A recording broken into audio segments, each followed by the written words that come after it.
The amount of money stolen in Minnesota fraud schemes was so high that it amounted to nearly 3% of the money the state takes in a given year. It was also more than the state spends annually to run its Department of Correction. An estimated over $1 billion was drained from the state coffers as people defrauded programs intended to give food to hungry children, give resources to at-risk homeless, and provide therapy for autistic kids, with fraudsters creating fake organizations billing statewide agencies for services that were never delivered. The homelessness program's annual cost, for example, ballooned from a projected $2.6 million in 2020 to $104 million last year. All but 8 of the 86 people so far charged in these 3 fraud schemes are of Somali descent. A nonpartisan state report found that the threat of litigation and negative press affected how the state used their regulatory power against the possible fraud scheme. For example, the fraudulent nonprofit Feeding Our Future, founded by a white woman although most participants were of Somali descent, which stole $250 million from the state, threatened a state agency in an email, saying failing to quickly approve new applicants from, quote, minority-owned businesses would result in a lawsuit, along with racism accusations against the state that would be, quote, sprawled across the news. Feeding Our Future did eventually sue the state, accusing it of racial discrimination and delaying the administering of funds. The state settled with the agency and agreed to pay out the funds, quote, reasonably promptly. As of recent, Minnesota Governor Tim Walz has just appointed the former head of the Minnesota Bureau of Criminal Apprehension, Tim O'Malley, to lead a statewide fraud prevention program. Now, there's 2 ways this story is being framed.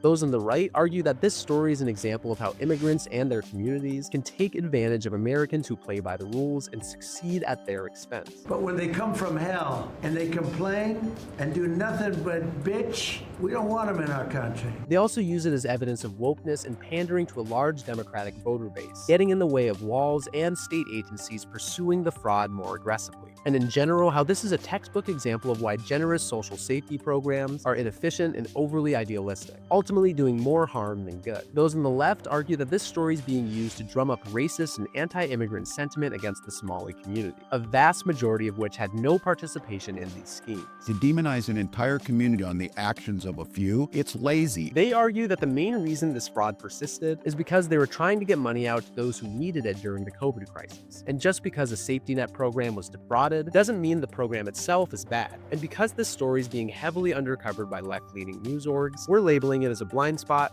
for the left.